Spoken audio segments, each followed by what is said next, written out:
নামাজ পড়ছে একজন ব্যক্তি, সে আল্লাহর সাথে সরাসরি কথা বলছে, তার পাশে কথা বলা জায়েজ নেই। এমনকি নামাজরত ব্যক্তির পাশে কোরআন তেলাওয়াত করাও জায়েজ নেই। আমি কথা কি বুঝতে পারছেন? একজন ব্যক্তি নামাজে দাঁড়িয়েছে, আল্লাহর সাথে কথা বলছে, পাশে আপনি কোরআন তেলাওয়াত করতে পারবেন না জোরে জোরে।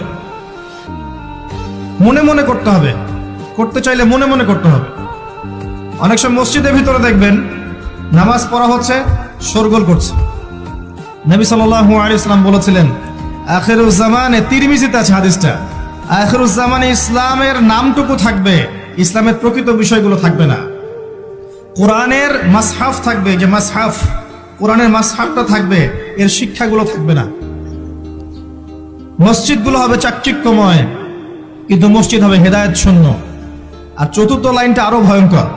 4 নম্বর লাইনে গিয়ে নবীজি বলেছেন সাল্লাল্লাহু আলাইহি ওয়াসাল্লাম, আসমানের নিচে জমিনের উপরে আল্লাহর সবচেয়ে নিকৃষ্ট সৃষ্টি হবেন এক শ্রেণীর আলেম, যাদের থেকে ফিতনা ছড়াবে এবং তাদের দিকেই ফিতনা ফিরে আসবে।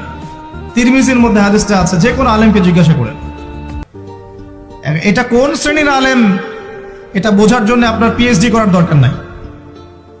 যারা দিনকে দুনিয়ার বিনিময়ে বিক্রি করেছে তারাই সেই শ্রেণীর আলেম।